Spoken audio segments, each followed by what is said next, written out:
Süleyman Bilo. Seni sakladım herkesten uzak, bu uzaklığa indi ne cür dözek.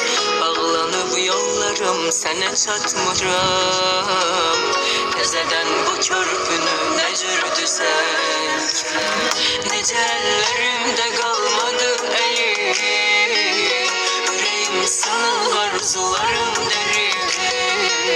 Sen can iste canımda senin, sen hoş ol mene de Allah'tan kerim. Seni benden alabilmezler hiç kes, yerini doldurabilmezler bir kez. Sen alanmaz mene gel versen, darıklar amahı sensiz. Seni benden alabilmezler hiç kes, yerini doldurabilmezler bir kez. Sen alanmaz mene gel versen, darıklar amahı sensiz.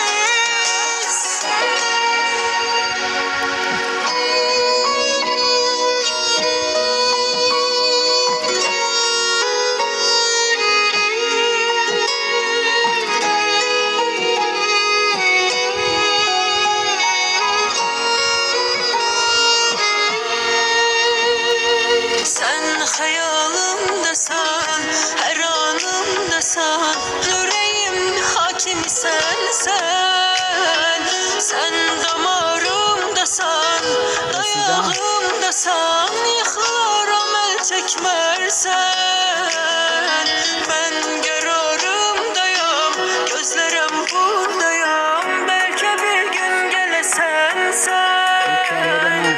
Ben sözümde varam, düzüme inan, çoklarından sevsen. Seni benden alabilmezler hiç kes, yerini doldurabilmezler bir kez. Sen alanmaz mene gel versen, darıklar amahı sensiz. Seni benden alabilmezler hiç kes, yerini doldurabilmezler bir kez. Sen alanmaz mene gel versen, darıklar amahı sensiz.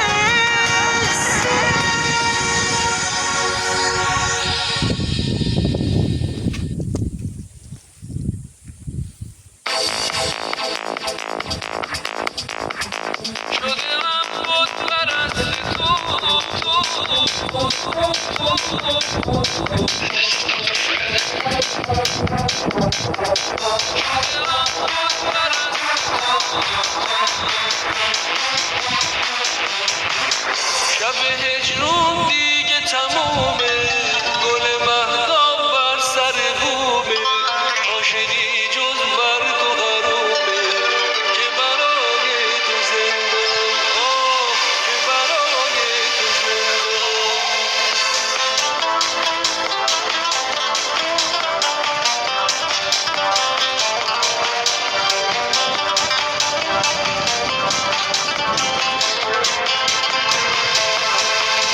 شدم بود پرست تو، قسم به چشمون مست تو، به کنج میخونه روز و شب، شدم جام دست تو، شدم جام دست تو. به تو چون سجده میکنم، شرر تو هر سینه میزنم، ز غصه میخوام که بعد از این بت روی تو بشکنم، بت روی تو بشکنم. شب